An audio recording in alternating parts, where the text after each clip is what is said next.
Assalamualaikum warahmatullahi wabarakatuh. Halo semuanya, perkenalkan nama saya Indah Siti Lestari dengan NIM 120705048 dari kelas Teknik Informatika C. Pada kesempatan kali ini saya akan menjelaskan mengenai sebuah aplikasi bernama OS Simulator. Nah, di mana aplikasi ini menjadi penunjang dalam praktikum sistem operasi. Nah, buatnya video ini juga untuk memenuhi salah satu tugas akhir atau tugas ujian akhir semester mata kuliah praktikum sistem operasi. Oke, langsung saja kita ke aplikasinya. Nah, di sini sudah ada aplikasi OS Simulator, di mana ada 4 pilihan simulasi gitu. Yang pertama ada CPU, kedua ada memori, ketiga ada file system, dan yang keempat ada disk management. Namun pada kesempatan kali ini saya akan menjelaskan 3 simulasi, yaitu memori, kemudian file management, dan juga disk management. Oke, yang pertama ada yang disebut dengan memory management. Nah, apa sih memori itu gitu kan? Pasti ada yang bertanya-tanya gitu. Jadi memori adalah tempat penyimpanan instruksi atau data dari program. Nah, jadi memori merupakan pusat kegiatan pada sebuah komputer. Karena setiap proses yang ada pada komputer tuh pasti akan dijalankan terlebih dahulu di memori gitu. Nah, supaya untuk dapat dieksekusi, program harus dibawa ke memori dan menjadi suatu proses. Seperti itu. Ada banyak sekali jenis memori. Nah, di antaranya ada memori kerja dan juga memori dukung. Contohnya untuk memori kerja yaitu ROM, PROM, EPROM atau EEPROM, RAM, dan juga cache memory. Sedangkan untuk memori dukung, contohnya adalah floppy, hard disk, CD, dan lain-lain. Oke, kita masuk ke memori manajemen. Nah, memori manajemen adalah salah satu bagian dari sistem operasi yang mempengaruhi dalam menentukan proses untuk mengelola memori komputer. Nah, jadi di dalam simulasi ini memperlihatkan bagaimana permuatan proses pada memori utama dengan sistem manajemen memori yang beragam gitu. Nah, simulasi ini juga memperlihatkan versi sederhana dari proses web dan perilaku virtual memori. Size atau ukuran memori, OS size atau ukuran dari sistem operasi, kemudian ada memory management, yang pertama tuh ada fixed size, variable size, pagination, dan juga segmentation. Nah, pada kesempatan kali ini, saya akan menjelaskan 3, yaitu variable size, pagination, dan juga segmentation. Dengan allocation policy-nya ada yang first fit, best fit, dan juga worst fit. Oke, yang pertama apa sih yang disebut dengan variable size? Jadi, variable size merupakan contiguous memory, yaitu sebuah proses yang dialokasikan ke memori. Nah, memori awalnya merupakan sebuah partisi besar, lalu untuk setiap proses akan dialokasikan ukuran partisi yang sesuai dengan ukuran proses. Nah, dan setelah selesai, maka partisi tersebut dapat digunakan ulang gitu. Nah, jadi partisi yang telah selesai digunakan tersebut dapat disebut sebagai external frag. Nah, external fragmentation itu yang mana? Yang ini nih, yang merah-merah ini sebutnya external fragmentation. Nah, untuk minimum memory size atau minimum ukuran memori yaitu adalah 64. Kemudian OS size-nya terdiri dari 1, 2, dan 4. Nah, kemudian untuk contohnya kita lihat saja ke simulasinya gitu ya. Oke, misalkan kita menggunakan OS size yang 4, variable size, dan juga first bit. Nah, di sini kita membuat sebuah proses dulu, misalkan proses 1 dengan size-nya 3 deh. Kemudian durasinya 1, kita pilih warna. Nah, di sini juga kita bisa memilih warna ya, teman-teman. Misalkan warnanya orange. Oke, lanjut ke proses kedua. Kita kasih nama lagi proses 2 dengan ukurannya 4, durasi 1, dan proses 3. Misalkan ukurannya 5 deh, ukurannya 5, durasinya 1 juga, kita samakan. Di sini sudah ada antrian prosesnya, jadi langsung saja kita running step by step menggunakan ini. Nah, yang pertama proses 1 masuk dengan durasi 1, kemudian proses 2 juga masuk di bawahnya, dan proses 1 meninggalkan external flag atau sisa dari memori, kemudian proses 3 juga masuk. Jadi ke bawah, ke bawah, ke bawah itu adalah first fit ya. Akan lanjut ke paging atau pagination. Nah, di dalam pagination ini, memori dan proses dibagi menjadi bagian-bagian yang berukuran sama gitu. Nah, ada yang disebut dengan frame dan ada yang disebut dengan page. Nah, di mana page dari proses akan dialokasikan pada frame dari memori. Oke. Pertama kita pilih page size unit dengan ukuran 4.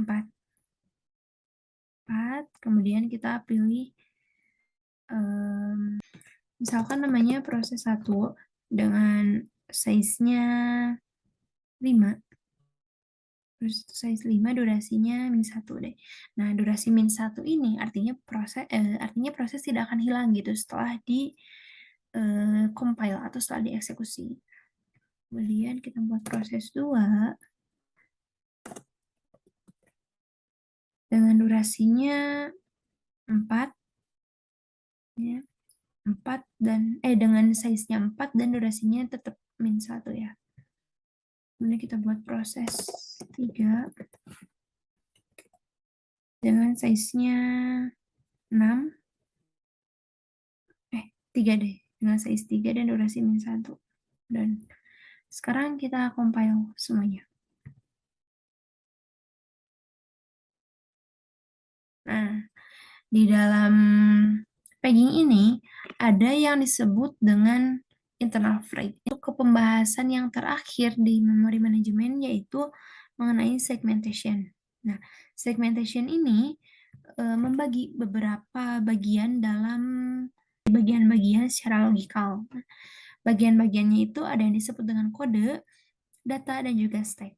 Oke, untuk contohnya kita langsung saja ke prakteknya gitu ya. Misalkan size-nya 5. Nah, size di sini nilainya tuh harus sama gitu. Jika kode, data, dan stack dijumlahkan.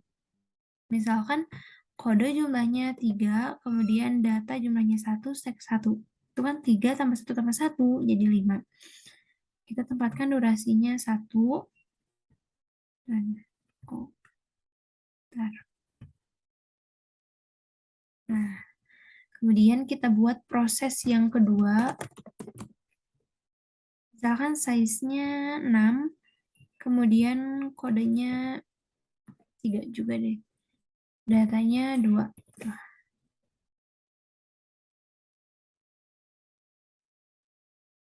Gitu. Nah, jadi seperti ini pembagiannya. Oke. Ini durasinya belum disetting. Ini durasinya 1 juga sama. Oke, saatnya kita jalankan. Yang pertama kita eksekusi proses 1. Nah, proses 1 ini membagi menjadi 3. Yang pertama ada kode dengan ukuran 3, data 1, dan juga stack 1. Ini proses yang 1, kemudian kita jalankan proses yang kedua. Nah, untuk proses yang kedua sih kodenya itu menempati posisi yang tadi gitu, posisi proses sebelumnya. Nah, kenapa? Karena si jumlah kode dan karena si jumlah kode keduanya itu sama. Jadi, kalau misalkan proses yang pertama sudah selesai, maka si salah satu bagian dari atau ketiganya, pokoknya mah kalau Nah, kenapa sih kode menempati Nah, kenapa sih kode dari proses kedua menempati kode dari proses 1 yang tadi? Itu karena si jumlah kodenya itu sama gitu. Jadi untuk jadi supaya tidak menghamburkan memori gitu ya.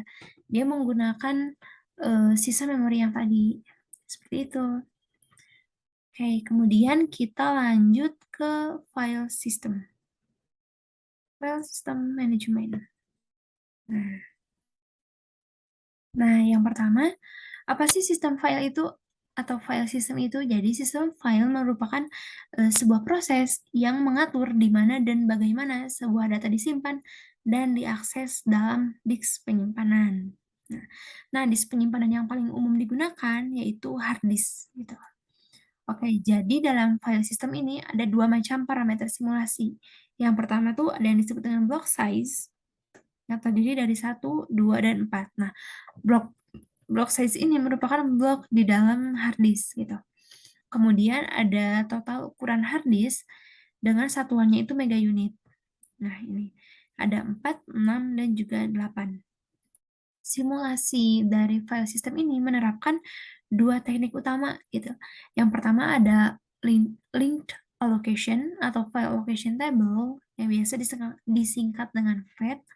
Kemudian ada index allocation triple indirect block atau disebut dengan Unix.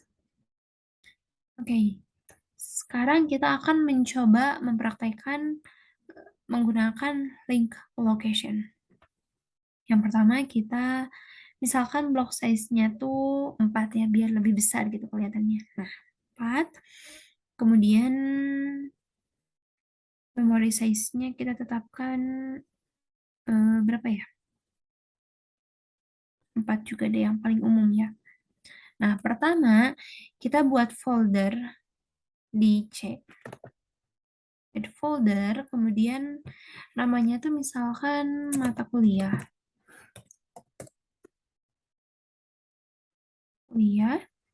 Nah, sudah ada folder. Nah, folder di sini akan menempati si blok ke-33. Kenapa 33? Karena yang 32 sudah digunakan oleh sistem operasi. Tuh. Oke, kemudian kita buat file system. Add file misalkan namanya tugas satu aja deh. Namanya tugas satu sistem operasi gitu ya. Dengan size unitnya misalkan 100. Kita buat lagi file baru, misalkan namanya tugas 2 sistem operasi. Dengan size unitnya 80. Nah,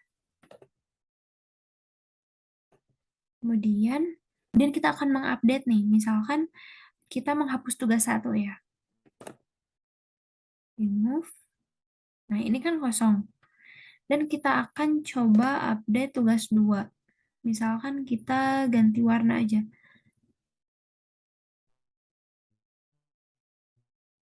Nah, dia akan mengisi ke kosongan yang tadi gitu. Nah, dengan update tersebut, jika di Windows itu di dalam sebuah aplikasi bernama defragment. Nah, jika kita mendefragment sebuah hard disk, maka sistem operasi akan menyusun file-file sistem di dalam komputer kita agar lebih rapi dan tidak ada ruang yang kosong. Seperti itu. Ini, index allocation triple indirect block atau Unix. Di sini kita tetapkan block size-nya 1 dan juga memory size-nya 4 ya. Nah, perbedaannya dengan yang tadi, jadi di Unix ini, kita lihat dulu deh itunya, simulasinya gitu ya. Yang pertama kita edit folder, namanya new folder. Nah, kemudian kita add file, misalkan tugas 1 dengan size unitnya berapa ya? 100. Nah, blok terdiri dari pembatas atau I ini ya. Nah, I ini itu pembatas gitu. Nah, ada 4 nama. Yang pertama itu ada one inode yang terdiri dari yang pertama tuh ada yang disebut dengan one inode. Nah, di mana pembatas one inode ini akan ada jika 12 blok pertama diisi gitu, seperti ini. Ini kan 1, 2, 3, 4, 5, 6, 7, 8, 9, 10, 11, 12. Nah, blok ke-13-nya ada pembatas I. Nah, kemudian ada yang disebut dengan first indirect. Nah, kemudian ada yang disebut dengan untuk first indirection itu akan ada setelah 12 blok pertama ditambah 20 blok. Jadi blok ke-32. Nah, kemudian second indirection dengan ukuran 20 kali 20 blocks. Artinya 400 blok selanjutnya akan diisi dengan second indirection dan juga ada third indirection di mana ukurannya lebih besar lagi, yaitu 20 kali 20 kali 20. Kita akan membuat file baru, misalkan namanya tugas 2 dengan size unitnya akan 800. Nah, seperti ini. Nah, ada yang ketiga. Ini yang disebut dengan third indirection. Oke, selanjutnya kita akan masuk ke disk management. Nah, di dalam disk management ini terdiri dari 7 bagian atau 7 algoritma gitu. Yang pertama ada first in, first out atau biasa disebut dengan FIFO, kemudian ada last in, first out atau biasa disebut dengan LIFO, kemudian ada shorter seek time first atau biasa disebut dengan STF, dan juga scan elevator, circular scan atau C-scan, kemudian ada look dan juga circular look atau C-look. Oke, yang pertama ada yang disebut dengan first in, first out. Disebut dengan FIFO. Nah, FIFO ini yaitu merupakan singkatan dari first in, first out. Jadi proses yang pertama masuk adalah proses yang pertama dieksekusi. Nah, yang hitam ini disebut dengan head, kemudian yang bulat ini disebut dengan piringan. Oke, langsung saja ke simulasinya untuk melihat bagaimana sih cara kerja dari algoritma FIFO ini gitu. Kita lihat ke disk management, scheduling FIFO. Nah, misalkan ini ada 5 sektor. Yang pertama tuh sektor 100, 3, 150, 23, 120. Nah, itu berarti sektor 100 merupakan sektor yang pertama masuk, kemudian dilanjut dengan sektor ketiga, dan seterusnya. Oke, kita jalankan. Nah, si head ini akan terus berputar sampai menuju ke proses yang pertama, yaitu sektor 100. Nah, kayak gini. Kemudian balik lagi ke sektor yang ketiga. Balik lagi ke atas. Dia akan terus berputar, nah mengambil sektor yang ketiga, kemudian kembali lagi ke bawah menuju sektor 150.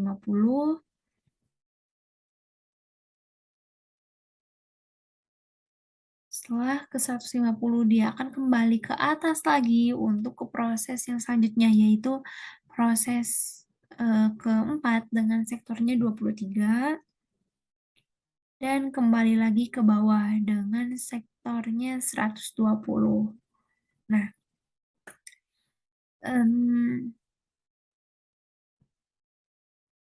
oke, kita stop. Nah, head ini menggambarkan sebuah software yang ada di dalam hard disk gitu. Jadi fungsinya untuk membaca data pada piringan hard disk. Algoritma ini terhitung sangat lama karena akan melewati proses-proses tertentu meskipun jaraknya dekat dengan head gitu. Tapi tetap saja algoritma ini akan mengeksekusi proses sesuai dengan urutan masuknya. Oke, kemudian ada yang disebut dengan LIFO. Nah, oke, langsung saja ke simulasinya. Oh, kok nggak ada? Oh, ini bisa. Kita pakai yang ini, tapi menggunakan... Oke, langsung saja ke simulasinya, tapi kita menggunakan... Nah, langsung saja kita ke simulasinya, tapi kita di sini menggunakan...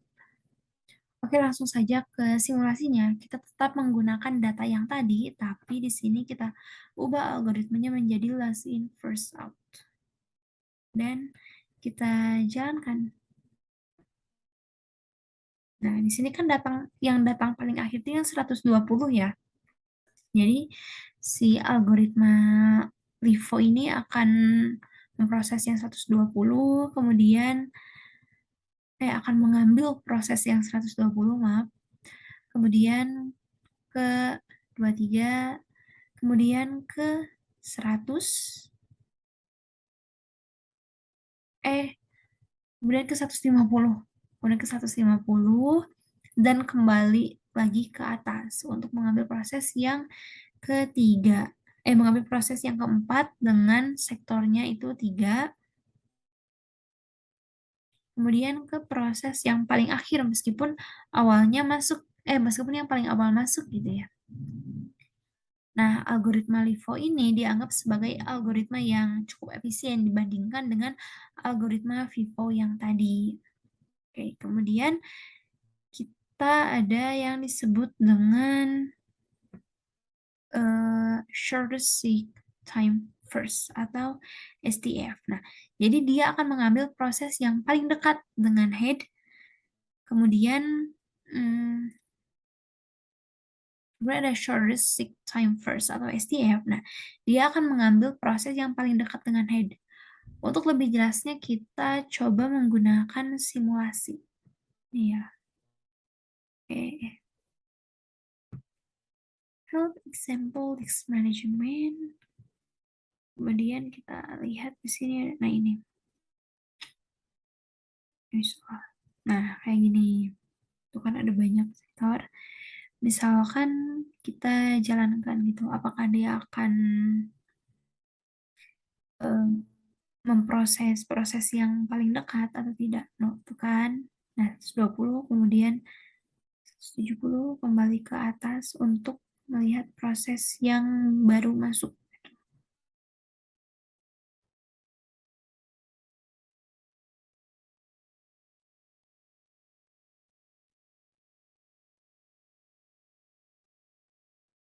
Yang paling dekat. Nah, seperti itu. Ini juga lebih optimal dibandingkan dengan Vivo dan Livo yang tadi ya. Kemudian ada yang disebut dengan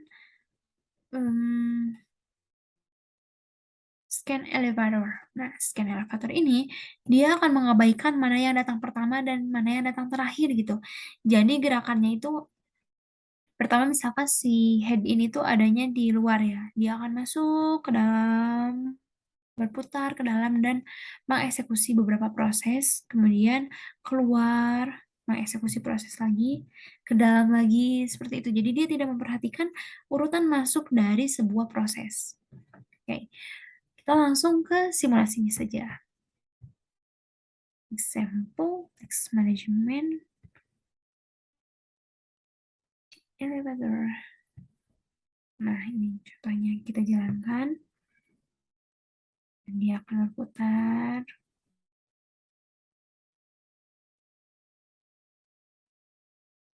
Kemudian kembali lagi keluar.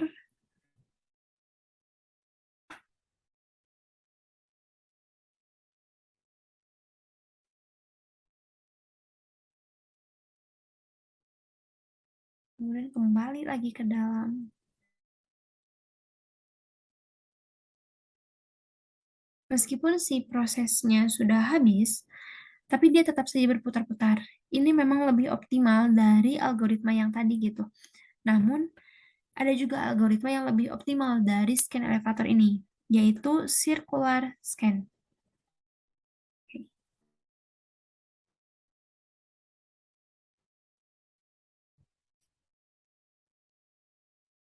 Kita lihat ke circular scan. Nah, circular scan ini hampir sama dengan scan elevator, tapi dari luar masuk dulu ke dalam, terus sampai yang paling dalam gitu. Nah, dan keluar tidak balik lagi. Kalaupun kembali lagi keluar, itu tuh kalau ada proses baru yang masuk. Jadi kalau tidak ada proses yang masuk, maka dia akan diam. Oke, kita simulasikan ya. Putar.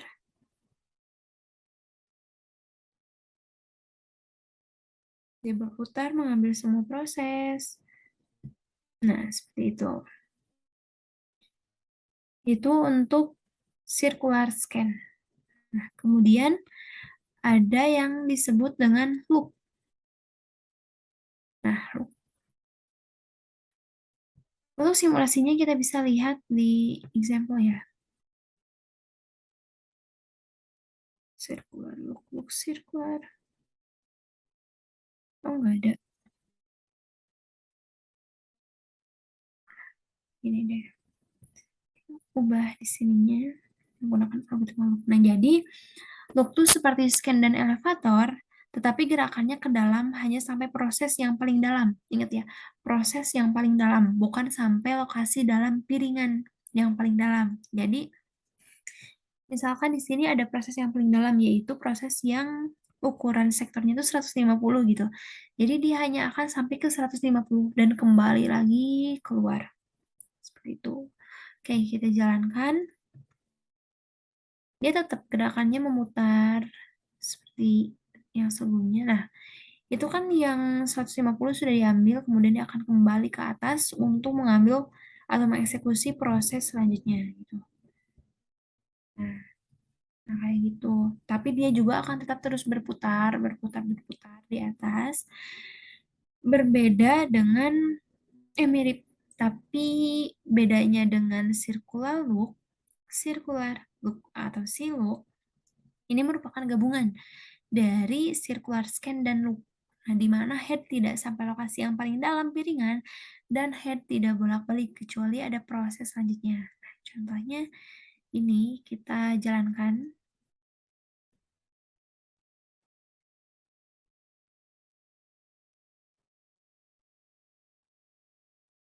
Oke.